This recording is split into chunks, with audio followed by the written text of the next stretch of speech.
of the city of Boston, and I want to thank him for accepting our invitation to come. We did reach out to all the other mayor candidates, so we haven't had any response. So whosoever will, let them come. So Domingos was able to take time off. I know he has a busy schedule. So how are you this morning? I'm good. Good morning, Priscilla. Thanks for having me this morning. I'm excited to see what's in front of us for today. Yeah, yeah. I know you must be busy. I know you must be doing a lot. Tell us a little bit about you, Domingo. Where you from? What you've been doing? Your background? Well, I'm Cape Verdean. I came from Cabo Verde at the age of 10 months, and I've been here since. BPS grad from Madison Park, class of 96. Went to Benjamin Franklin, where I got an associate's in applied science in 2004. I spent 23 years as a City of Boston employee in the BCYF department. Um, Within that department, I was the chapter chair for our local SEIU 888, where I was negotiating and dealing with discipline hearings and grievances and so forth, where I got really, really into the nuts and bolts of how City Hall really, truly works when it comes to services. I ran the Boston Bengals for the last 15 years. I've been coaching a little over 30 years. Just a kid from the neighborhood who's trying to give back to a city that helped create and mold who I am today. And seeing what's going on in our political landscape inspired me to, go for the mayor's seat so we can make some drastic changes, especially to our education system that's failing.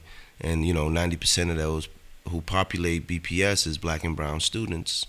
I'm one of those survivors, as I tell folks. There's a lot of things that happen within the city, but if we don't get involved, we're not going to be able to make the changes that we actually want to see. That's true. Domingo, we know that you ran for office before, citywide. What made you go and want to run for mayor?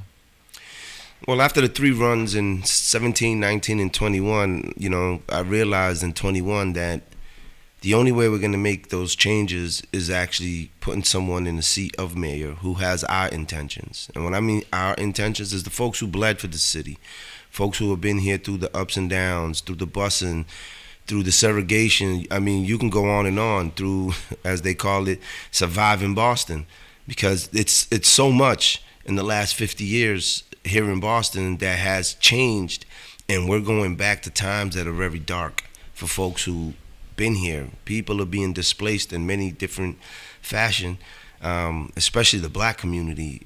It's gone to a point where, the home ownership of blacks in Boston has dwindled so much in the last 10 years that those numbers are going to take, another generation for us to catch up. But again, as you know, everything in Boston is being driven up, not down. So folks are not able to obtain some of these things, as they like to call it, generational wealth. That's not something that is going to be in the next few years, because we have a shortage of property. We have a shortage of jobs. We're not able to get into the middle class because 9 out of 10 folks who go into the trades, black, we don't really get in. So there's a lot of things that we can talk about, but the fact is that we need someone who's going to come in and shake things up and get rid of the old boy system and make sure that people's voices are heard first and foremost. And that's one of the things that I'm looking to do as an administrator, is to make sure that our voices are at the table, not the private interests of others. I'm going to jump in real quick just to introduce myself. My name is Bermina Sherry, recent graduate of Boston University. Just on that note, what are your specific policy plans for your mayoral run and your candidacy? What is it that you're looking to do when you get into office? Specifically, like you talked about education, what is it that you are hoping to do to advance the education system in Boston and make it so that black and brown kids are supported in the education system? One of the first things I like to do is merge 2 departments, which is BCYF and BPS. BCYF provides a lot of the extracurricular activities for the city of Boston. A lot of our sites are within school buildings. We have schools who are underperforming because they lack the services. We need more black teachers in our classrooms to serve the children of the city. Those are the things that we can do on day one, simple things, little things. Bring back a lot of the programs that fostered a healthy Boston, that brought back a lot of life into communities. We had a program called BNBL that's been around for decades, and it's to the point where that program itself is dwindled because of the lack of support and the lack of resources. So combining the two departments will give us the abilities to give parents a 7-to-7 schedule, meaning that if you have to be at work at 8 and you don't have anyone to drop your kid off, you can just bring the kid to the school. The kid will get before school service and after school service within the same building. We wouldn't have to leave our community. We shouldn't be shipping kids from Hyde Park to Charlestown. We spend a lot of money on busing, and that's something that we can reduce instantly and make sure that these school buildings are actually being repaired instead of kept in disrepair and then sold off and turned into condos. We haven't built a new school in Boston since the Dearborn STEM. We need more infrastructure when it comes to BPS. A lot of our buildings were built during the World War era, and we're not looking at how it impacts, let's say the Denver school in Columbia Point, where they just closed for next year. And a lot of those students are on the spectrum. And, it might take an individual 2 to 3 years to get comfortable to be back into that flow of things. And the city's not looking at that. They're just shutting things down and saying, oh, we're just going to merge. The Frederick Pilot School is one of the last middle schools we had, and now they're being closed and merged. And the kids that live in that area. Why is the Frederick Douglass School being closed? Well, they're merging them. They want to do a 6 through 12 school versus a 6 through 8, and I don't find that to be healthy. There's no reason why a 12-year-old should be in a school with an 18, 19-year-old senior in a high school. Some of these schools, though, I think are starting at K1 and going all the way to 12. Some of these, I don't know if they're the charter schools. Well, a lot of the charter schools are designed like that. But BPS, we had K through 5, and then we had 6 through 8, and then we had 9 through 12. Mm-hmm. It was designed like that for a reason. I mean, the maturity level is different. Mm-hmm. Right. And it's not, in my eyes, it's not a safe thing to have someone who is a young adult at the age of 17, 18, roaming hallways with kids that are not immature, 10, 11, 12. And they're not looking at the mental health status of these young people. That's a lot to deal with at a young age. But we can make sure that folks understand why we're at 23% reading level between K through 8. The services are not being put in the right places. We're spending a lot of money, $1.6 billion. That's what we spend on BPS, and it's only increasing because of contracts. And I understand folks need an increase of living, but at the same time, folks who graduated from BPS went on to get a liberal arts degree, they're not able to get jobs in BPS. A lot of our great teachers who live in Boston are working out of district. BPS is the only department that does not require a residency clause in their contract. This administration had removed it when they first came in to be able to fill their needs as far as who they bring in for their administration. But those ordinances were created back in the 70s for Bostonians to keep us here and give us government jobs. Yeah, I know that the another issue with the school department, well, first of all, is the elected school committee that we've been fighting for forever. And then there's also the fact that a lot of the students aren't even going to school, but the budget keeps going up. But a lot of these kids aren't going to school. Well, you got to understand, when we as a society says you're able to make a decision at 16 to drop out of school, you're giving a young person an option that they'll regret for the rest of their life. And it might take them years to get back on track because we're allowing the government to say, well, they're old enough at 16 to walk away from an education system. Now, don't get me wrong, the education system might not be the greatest. There's things that we can do to improve it, but at least we had laws in the books where we would be able to use to keep kids in the classroom. And now the dropout rate in Boston, is one of the things they don't speak about, the attendance rate. They don't speak about it because they know if they did, it goes back to, again, one works off the other. When you talk about youth violence and you see those numbers go up. At the same time, those numbers are going up, and so is the dropout rate. So they work, coincide together. But that's not the numbers they want to put out. That's not what they want folks to see. We talk about, we've been asking for an audit, a state audit, a city audit, because we waste so much money that could be used to actually serve the people of Boston. I truly believe that we waste a lot of money. I have a question about enrollment, and you mentioned, I think you briefly mentioned or hinted at the METCO program and how a lot of students in Boston don't necessarily, or even families in Boston don't necessarily have faith in the BPS program, so they put their kids in charter schools, or they bust them out through the METCO program to other districts, right? So how do you plan to address the annual decrease in enrollment in these Boston public schools? So how do you plan to address the decrease in enrollment, and what ways? I know you mentioned that you want to merge BCYF and BPS. What ways are you going to be able to feed back into these schools, like monetarily, so that you can actually like rebuild them and make them better so that it increases enrollment? Well, the enrollment piece has been something that's been talked about, extensively for the last couple of years, because we've lost over 10,000 students in the last 10 years, and those numbers keep decreasing. Because I'm pro-parent. Whatever the parent sees fits for their family is the way to go. My two youngest never stepped foot in the BPS building. I wasn't gonna have it. I'm a survivor of BPS, and folks who've been to folks who are students of BPS, they can understand what I mean by surviving BPS. The only way we're going to get folks to bring their children back to BPS is to show them that we are changing the curriculum.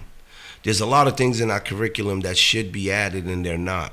Black history is not Black history. It's American history. It should be part of the curriculum year-round, not once a year during February. And these are the little things that parents have been asking for. 120,000 voters decided to vote for a non-binary, agreement to bring back the elected school committee. It's been sitting on the mayor's desk since 21. And we've been asking again and again and again, meeting after meeting, to say, hey, listen, when are our voices going to be heard? Because this is one of the issues that families see. Merging the two departments, now we're able to give kids swimming lessons after lunch. BCYF has lifeguards who are swimming instructors. They have athletic directors that can teach kids other sports beside basketball. Why is it in our community the only two sports we want to teach our kids is football and basketball? Some of these kids want to do outdoor things. I'm a snowboarder. I've been snowboarding since I was 12. There's no way in the world we have a Red Bull event in City Hall for snowboarding, and you look at the crowd and there's no black kids anywhere to be found. So these little things make a difference when you can antagonize someone in a direction where they are helping you bring them, if you kind of understand what I mean. We got a lot of kids running around on dirt bikes, but we don't provide any kind of resources for them in our school system. I've been riding dirt bikes since I was 10. Like, I'm a city kid. I've done every single thing you can imagine as a kid in Boston, just like a lot of kids who grew up here, because we know our interests, but the problem is the people up top can care less about what we're interested in. We need to bring those conversations to the young people and let them tell us, hey, you know what? I did small engines at Madison. You can bring your dirt bike to school on Fridays and we can work on it. We can teach you. We can create a team, a racing team coming out of Madison. We can bring what they call, we used to have car shows. You go anywhere in Massachusetts, you'll find car shows everywhere, but you come to Boston, there's not one. And then we have a group of population of young people who love to show their cars and their music and their art, but we're not giving them no platforms. And BPS is a big step towards that, antagonizing our young people to create. We need people to create, and school is one of the places we should be creating, but we're being taught to be folks in the cubicle. Shut up, don't say nothing, put your head down, go to work, and that's the end of it. And that's not the type of person I am. I want to see us create for the next generation, be innovative. And we're in that phase that we can actually push that. So Domingos, this is Bermina's question, but I'm gonna take it. Frank, White Stadium. There's been a lot of talk about White Stadium, the bus lanes, deed restriction. All these things seem to be negative as far as our community is concerned. What is your opinion about those things? Well, White Stadium, I played there. Like I said, class of '96 for Madison Park. We used to go up there and have different types of games, and it was supposed to be the gem of the city. It was the only stadium feeling type. When you go outside the city, you see a lot of that, but when you come in the city, you don't really. I've been part of the White Stadium Franklin Park Defenders for the last 3 years and some change. When the conversation first came about, and we were against it for the simple fact that a partnership between the city and a private entity brings me back to Carter's Playground, where Northeastern came in and put up $112 million to renovate the park, and now it clearly says Northeastern controls the day-to-day usage. You can go on the city's website and you pull it up. Families can use it between 10 a.m. to 12 a.m. Families are at work. Kids are at school. Kids are at camp. So when do we get actually time to use it as a community? And then they removed, again, going back to the 2 sports that we teach in the black community, basketball courts. We lost the Jazz Fest. That's part of the Jazz Corridor, and we lost the main area that was used for folks to come in at Carter's Playground. And that's what's going to happen at White Stadium. We're looking at, again, I projected it's going to be over $200 million. Folks are saying, oh, no, it's going to stay at that 172. It started off at 50. And now we're up at, we're up over. And it's going to go over because, again, what this administration is selling to people is BPS students are going to benefit. Now, my rundown on that is Madison has a field. O'Brien uses the same field as Madison, right? So West Roxbury has a field. Dorchester High has a field. Southie uses Moakley Park. Eastie has a field.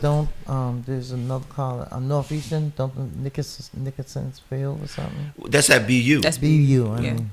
But they can, again, every single high school in Boston has a field except the Burke and Latin Academy. West Roxbury has a field that's a block away. It's walking distance, there's no more than 5-minute walk from the school.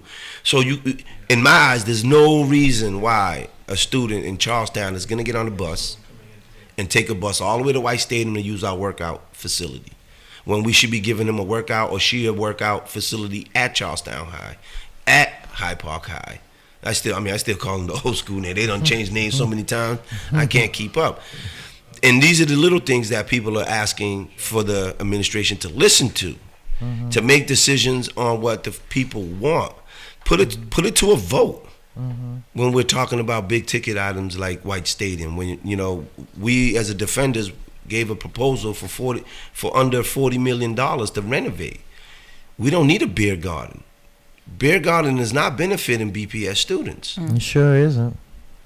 So, going off of that question, if you do win and get into office, what is it that you will do about White Stadium? How will you proceed with that project? White Stadium would be a sports complex for the city as a whole. It would be what I see in other cities and towns and other states. Complexes where you walk in and it's like, wow, you can do every single sport right here. Swimming pool. We don't have an outdoor city swimming pool in Dorchester, Roxbury, Mattapan. The nearest one is the Marabella in the North End. How come the city doesn't own an outdoor pool in the black and brown community? Wasn't there a pool at Malcolm X Park? That's the state. The state owns that. That's the state. Okay. That's the state. Okay. So, the one in Hyde Park, when we had the heat wave, and the one at Malcolm X, during the heat wave a week and a half ago, it was to capacity. And people couldn't get in because of shortage of staff. So, the state of Massachusetts requires 1 lifeguard for every 25 swimmers. And that's including people who are sitting on the deck. So when you have a heat wave and the only 2 pools that is accessible to the black and brown is Malcolm X and the Hyde Park pool, again, the saturation what of happens? folks. Didn't they used to have? But that was an elementary school, I think. The Mason, didn't they have a pool? The there? Mason has a pool, but the city wants you to register to use it. Register for what? You got to go online and get a time slot. So, there's a lot of things that the city doing to keep people. So when you have a community, again, I go back to transportation. The next pool, outdoor pool, is in Brigham Circle. Excuse me, Cleveland Circle in BC, Boston College. So how do you get there from Roxbury? And then again, most of the pools in Dorchester and Roxbury closed. The Harlan's been closed for over 10 years. And they won't fix it because it's a BCYF issue. Who's going to cover the cost? Whose budget is the repair going to be under? Versus it's the city of Boston property. Fix it. Period. Hold on. I forgot my question. Was it about White Stadium? Yeah, I think it was about White Stadium, but I forgot it. Oh, many. I remember now. That's a good thing.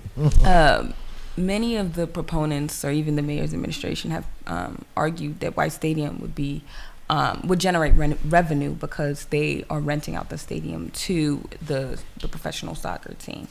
And they have proposed that there are benefits that will come out of having this project. The fact that there's going to be revenue to be made by the city, and then also that there will be an entity to do maintenance of the park, which we don't necessarily have right now.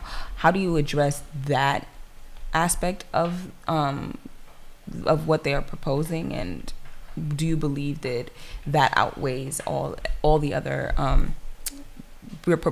all the other things that you believe are negative about the project? No, that doesn't. That's just kicking the can down the road. The city of Boston, for folks that don't know, the city of Boston, when it was first created, ran everything from a printing department to the energy department to that's why it's called Boston Water and Sewer, because Boston would be the one repairing any infrastructure issues, people who worked for the city. So over the years, the city has privatized a lot of these small pieces of the city that to them it might not seem to be a huge issue, but to us as Bostonians it is. We was able to generate our own power for the city. Now we're not. Now we're getting a power from outside the city. So bringing someone in and saying we're going to create more venues to create more money, great. But now the disturbance that you create for the residents who live in the area has become a strain. You got to get a permit to park in front of your house during game days, during concerts, for property that you pay taxes for someone who lives on the other side of the state to come in, have a great time, leave their trash, and then just go back to where they come from, and they spent money on a ticket to get in and a couple of beers. And as you know, as you can see from our streets, those funds are not going back into our communities. They're being used for $100 million police overtime. They're not being put into infrastructure uses, just like the 3% that comes from the cannabis industry. That's supposed to go back into our education system. And where's that money being put into? And those are the things that we're asking for by having an audit to see if these things are actually working. I agree about that audit on the city and state level. They both need to be audited. I feel like there's a lot of lack of accountability. Yeah. Well, I mean, the administration went to Congress and said we don't know how much we spend on people. Oh. I'm just saying. I got a chart that I can show you, and it tells you what they give per resident per community between every community, all 23. The breakdown of what each individual gets from city funding to provide you with day-to-day services. In the back end of it, I say to folks, anyone who's been in front of a judge in the Commonwealth of Massachusetts, it's one of the first things he asks you. What's your status? Because it determines how he goes about seeing that case. So when the city comes out and says, oh, we don't ask this, we don't ask that, but then on the back end of it, when you're applying for something, that's the first thing they ask you as a Bostonian. So we're giving out services which, everyone deserves help. Mm-hmm. But there got to be some parameters around it where you have residency. Like, I can't run for mayor if I just moved into Boston a week ago. I got to live in the city for more than a year for me to be able to run for a city councilor, district, at large, or even for mayor. Same with the governor. So how is it that, we're allowing other states because of a status that was given that's not a binary. It's not a law. It's something that the administration decided to do because it benefited their agenda when they were pushing for non citizens to be able to vote in municipal elections. So it's a bigger picture. When you start putting all these pieces together, you'll start to see that these things that they were doing is to align with their agenda because it wasn't for the people who had actually been paying for the bill. When you say non-citizens to vote in Boston elections? Boston elections. So right now, technically, if the agenda was pushed forward, this administration right now will have individuals who are non-citizens. Non-citizens of the United States or non-residents of Boston? Non-citizens of the United States, and you would have to be a Bostonian, but you don't have to have a citizen status, and you would be able to vote in local elections. This is part of the piece that's been pushing. So it changes the dynamics of how you make sure that. I haven't heard of that. Oh, you got to look it up. You'll see. Is that even legal? Because in order to be able to vote, you have to be a citizen of the United States. And again, this is what this administration is trying to do. Same with injecting yourself in the middle of the street. That's illegal. That's public consumption. Guys are sitting in the middle of Common Square drinking a beer because, Paul and the Square's not here no more. They sitting in the parking lot having a beer, and the first thing the officer says to them, you're drinking, it's an open can. You can get arrested for drinking in public. So there's a lot of things that Boston has been twisting to make it fit their agenda. There's laws on the books that helps keep Mass Ave from being what it is. But they're being told to stand down unless it's a life being taken. If it's someone being robbed or someone being assaulted, the police will intervene. But if they're sitting out there using and doing all these different things, even dealing, the cops that sit on Mass Ave don't deal with that. They got a whole different task force for that. And this is what we're talking about, this audit. We're spending so much money and the results are not benefiting Bostonians. These speed bumps are not benefiting Bostonians. Now, don't get me wrong. We can put them at playgrounds, schools, elderly buildings, where we need to reduce the speed so folks can safely. But before I put a speed bump, I'm going to fix the sidewalks. We got areas that still ain't got no sidewalks. We got areas of the city that the same potholes been there for 30 years. But your success rate is potholes that you fill. That's not a success for the people who drive these roads, for the people who are paying the taxes for these roads. But then on the back end of it, we're being told you're going to take it, you like it or not. Meanwhile, communities that are more influential, 2-3 phone calls, community meeting, and things have reversed. Where we should have bike lanes in downtown Boston. Because the original reasons for them was for couriers to be able to travel back and forth carrying packages to reduce the amount of trucks in downtown. But we've gone away from a lot of those things. And as someone who's been here, I understand why we need to move forward and use a lot of the old tactics to get us where we want to go. What would you say those old tactics are? Love thy neighbor. We don't have neighborhoods no more. People are moving out so fast you don't know who your neighbor is. I grew up and I knew everyone on my street. We had a level of respect for our elders because we knew our elders and our elders knew us. We knew what we can and what we couldn't do. I'm watching guys in the middle of certain parts of the city. Families are trying to walk by. They don't even move over. We got people who fail to realize they are doing this deliberately to undervalue your community that's always been undervalued. We've been redlining for so long that, the red line runs through our community. That's how bad the red line is. And it's going into the next generation. We can't inherit street violence and Section 8 vouchers. That can't be the future for our people. We can't be sitting back waiting for them to talk about low-income housing. Meanwhile, the middle class is making $120,000 a year, and they're able to sustain themselves because they're able to get into these trade jobs. We have ordinance to protect us. The job residency policy was created for Bostonians. 51% of hours, any hours for any trade is supposed to be a Boston person. 40 of it is supposed to be a black and brown. 13 women. So my daughter has more of an opportunity than my son because she fits all three criterias. But neither one of them can get into the union because the red tape. And we can change that. Graduating out of Madison, we don't need to go to another build your pathways. We need to go right into the unions. Why do I need to do another year of building pathways when I just spent the last 4 years doing my career? But instead, this is the crumbs they give us. Oh, look. And then you forget about what the bigger issue is. The bigger issue is we need to give ourselves economic power. And we don't have that. We don't have enough of our own businesses to support. And then when we do support, we got to change the way we go about interacting with each other. You can't treat one person one way and then treat another person the other way because of what they look like. And that's what happens. And that's something that we can speak on. Folks might not want to speak on it, but being in the room, being on that stage, we can bring up some of these real issues that we face. Yeah, murders are down, but we got 60 cases on the ground. I said this to Commissioner Cox the other day. Oh, the city's much safer. I said, we made that. The people in the city made it safer, not you guys. People coming out and working with these kids, speaking up, changing people's mindset, getting involved, making sure that your neighbor understood what was happening in the community. It was all done on the ground. People who live here, people who was taking accountability for the actions. So his response to me and my response to him was, these kids can't shoot. 60 bullet casings.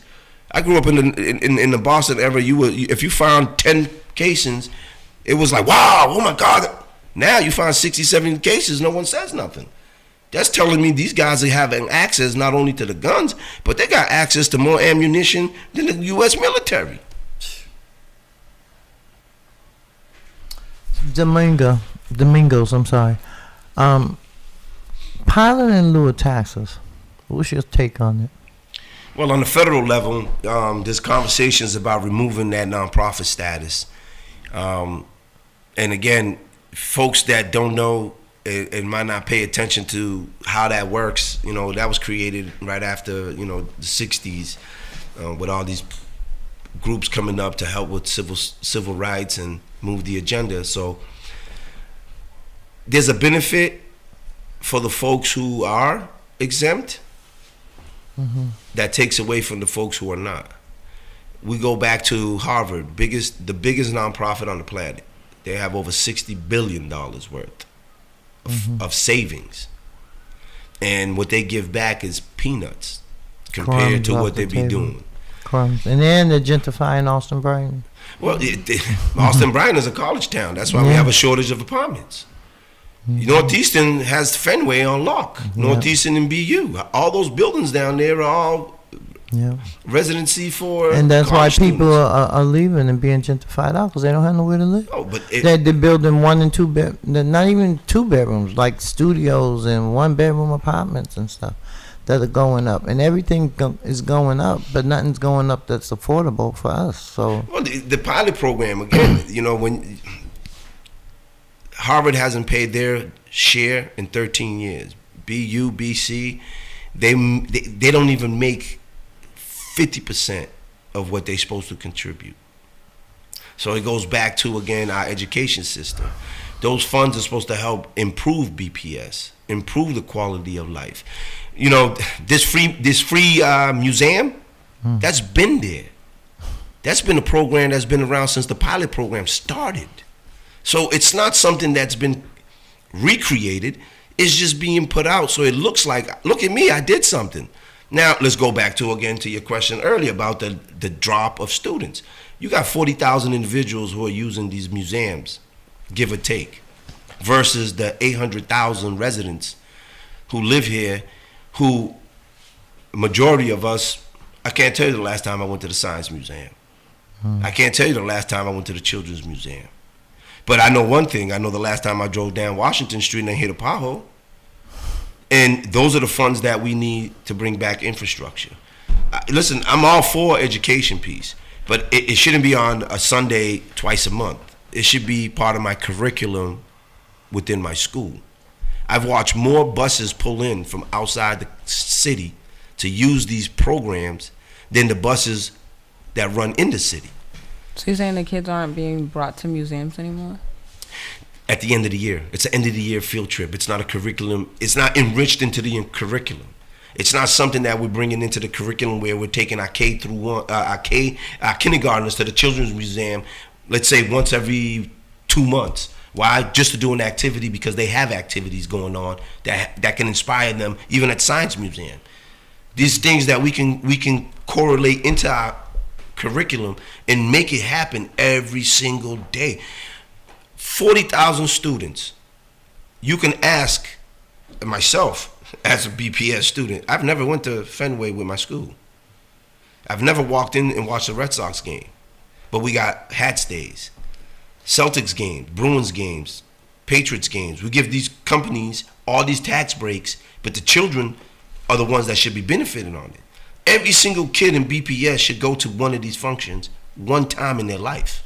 And sometimes none of them get to go there to even experience a ball game.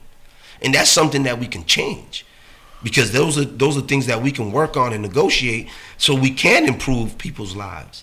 You shouldn't have to, I'm a hockey fan, and when I take kids to the Bruins games, if I don't get the tickets donated, you're looking at $400 or $500 for 2 tickets. Patriots games run about $600 for 2 tickets. So a lot of these kids will never get to see what it looks like to be in one of those arenas. But we can change that by making sure that we incorporate it into our school system. And that's where I'm at. There's kids here who have never visited Boston College. It's only down the street. We have folks coming in by the busload to visit these schools for school tours, BC, BU, Northeastern.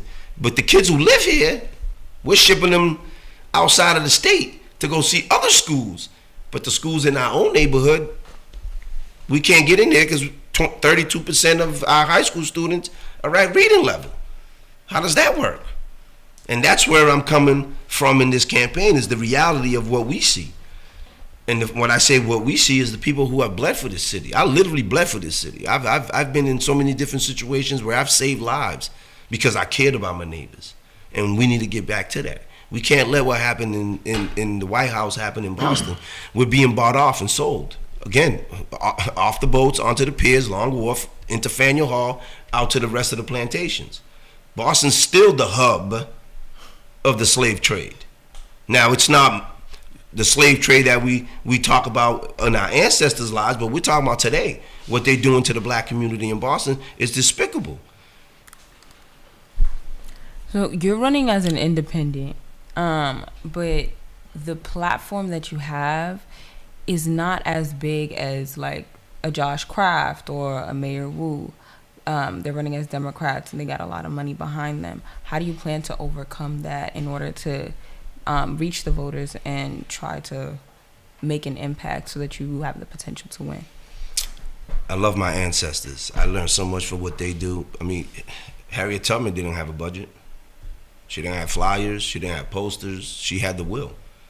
And that's what we need. We need to stop letting them dictate how we move on how much money we have. Remember, we're only worth $8 as a family. That's the net worth of a black family in America versus $246,000 for our white counterparts. And this is what keeps us in these positions, that we're not growing as a community, because we allow them to say, oh, he doesn't have the experience. Oh, he doesn't have the money. How about the will? How about the determination? The only thing required to get on the ballot was 3,000 signatures. I did that. So what else is there to do? Oh, my fault. I didn't spend $1.5 million in May slandering one candidate. I didn't spend $2 million slandering the other candidate. I didn't pay someone $30,000 to design a flyer that took 15 minutes. My campaign's all grassroots. My website was designed by a kid that I mentored. My flyer is being designed by kids that I mentor. The audio, the visual, all the effects that we need to run a campaign is all grassroots. There's no need to be spending $1.5 million for a 30-second clip on Fox 25 or Boston 25 just to tell you that I'm a better person, but then there's no track record. I have a track record that's proven.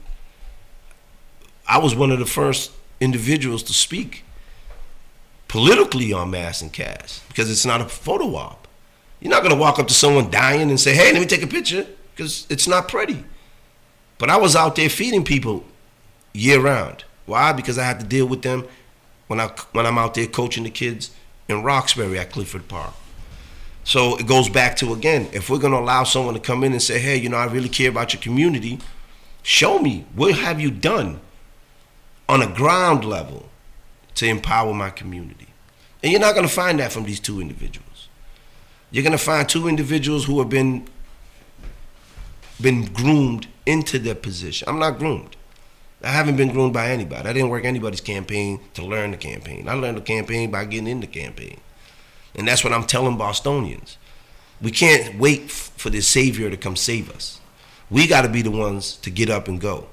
If not, we're going to wind up in a position, again, I said it in 2017, if you do not own property in Boston, you will not be here for the next generation, period.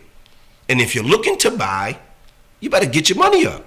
And if you're not going to get your money up, you better get some gas money then. I don't know. I mean, there's tons of solutions, and I've been putting them out there. But if we don't get up and come out and vote, there's 246,000 undecided voters in Boston. 91,000 is what took to win the seat. Spending $2.5 million. 2017, I spent $2,200. I got over 12,000 votes with $2,200. That's when I was like, hold on, wait a minute. Why do I need, again, MAHA, I need $50,000 to go talk to a group of MAHA recipients. Why do I need $50,000 to speak to folks who are low income looking to buy a house?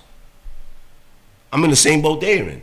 But that's not the process. The process is to keep folks who want to make a difference out of the conversation and bring in folks that they want to guide their conversation. We're seeing this on the national level, right? Look at Trump and Elon Musk. Look at their relationship now.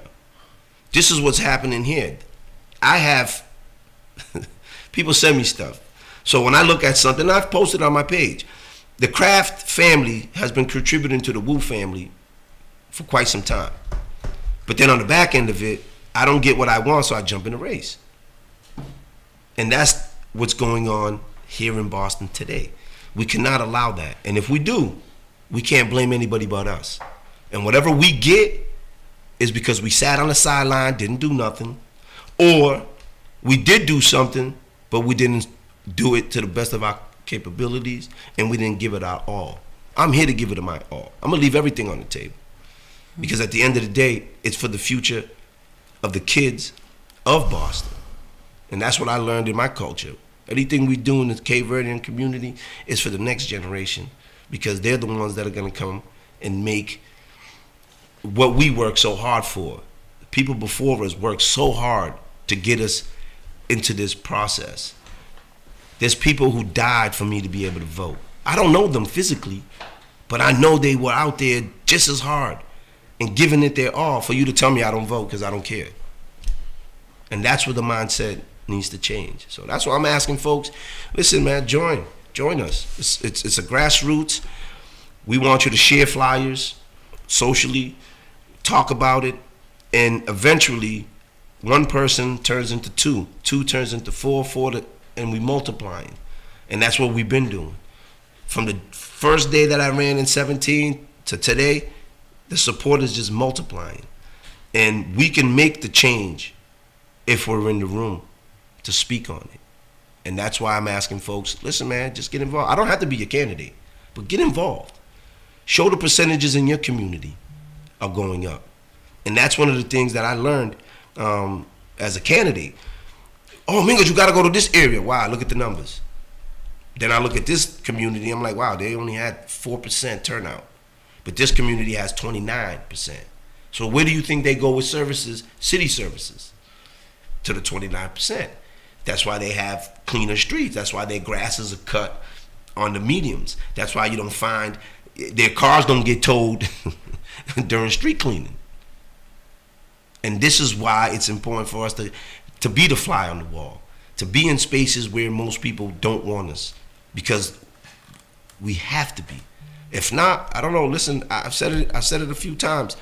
If you don't own in Boston, you won't be here too long. And they're cutting the subsidy programs. Massachusetts is on subsidy from the federal government. Boston's on subsidy from Massachusetts and the federal government. So while they're cutting budgets and shrinking it, and you're not looking to turn into an entity and create your own, you're going to sit back and find out that you're going to be moving further and further from Massachusetts. We're done past Fall River. Folks are moving out of state by the hundreds, but that's not a conversation people are having. And once you leave and displaced, the next person who comes in, they're more influential. They're coming in with the six-figure salaries. They're coming in with the family backgrounds. They're coming in, I learned this too. You donate to a campaign, all of a sudden they answer your phone. You don't donate to a campaign, your phone's never picked up.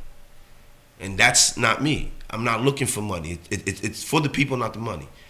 We can do this and show them that we can do this because we care. And that's why I'm here this morning, because I care. I care about how we move as a city. You know what I mean? So I understand that, but how do you overcome not getting as much coverage and not being as well known in the city? Well, I mean, on a personal level, you could say that you're well known in Roxbury and all these other Black and brown communities, but in terms of like city coverage, everyone is basically talking about this race as if it's just between Kraft and Wu, and because you're an independent, it's like your name is not being brought up in the conversation as much. So how do you overcome that when you don't have enough of a back end? They're actually doing themselves a disservice. That's mainstream media. And that's what mainstream media does. And this is the piece that people have been proving about mainstream media. Who puts money in their pocket is who they conversate about. I continue to keep doing the work. They can't stop me from doing the work. The work is what speaks for itself. I can show up to any meeting and speak my mind. That's the work. And that's what I continue to do. Now, citywide, there's not one neighborhood or one community that I didn't work in. Even today, I still work in these communities. Now, there's pockets of people who know me across the city. There's pockets of people who support me across the city. But the goal is to have people understand why this process is designed this way, why we continue to have the same conversations about Black plights. Everything that concerns the Black community always comes with this word, complicated. Why? Every other community is able to be addressed with their needs and demands, but then when it comes to the Black and brown community, it's complicated. The complication is the fact that we're not coming to the table with our demands aggressively. And aggressively means in different formats. I know communities that email 7, 9, 10, 20 times a day to every single elected official from local to federal. Meanwhile, there's communities that come up, speak, but they're not consistent. We show up one day, but we don't show up the next day. We speak on one thing and then we disappear and we're not holding ourselves accountable. And I appreciate the fact that mainstream media is not giving me airtime, because that proves my point, that this is not about the work. This is about who can, again, you dismiss Wu, you don't get the inside conversations. You dismiss Kraft, you don't get the inside conversations with the Kraft family. So you're gonna promote their conversations, but you're not gonna promote the people's conversations. Boston's not only mass and cast. Boston's not only white stadium. Boston is not only speed bumps, potholes, and so forth. Boston is a city of so many backgrounds that when we get to these conversations, we're always talking about low income, because the city is low income. We have so much vacancies because of that.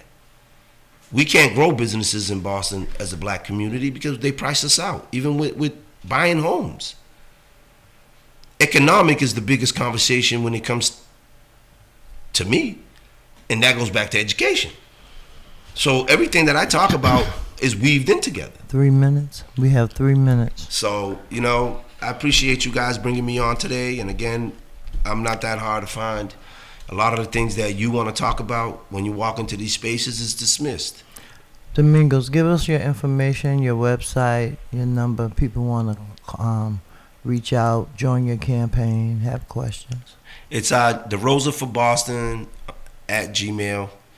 DeRosa for Boston on IG, Twitter, X, Facebook, Domingos De Rosa. I'm not that hard to find. You can Google it. It comes up. It shows you, my track record. I'm an individual who's been here 35 years of donating my time to my city, cleaning up empty lots, cleaning up lots that people burned during the white flight because they wouldn't sell it to black families. This is the history of Boston.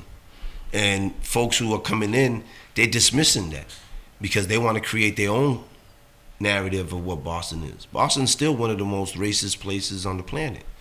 As long as we continue to have Faneuil Hall be the center of attraction in our tourist area and it doesn't identify it as a trading post of blacks and browns, we're always going to have that as the forefront. Now, is that the only conversation we want to have? No, it's not. But again, if you want to give the people of the city something to look forward to, you work on things like that to give us some inspiration to move forward. And our young people, as you can see when you drive down certain streets, a lot of our young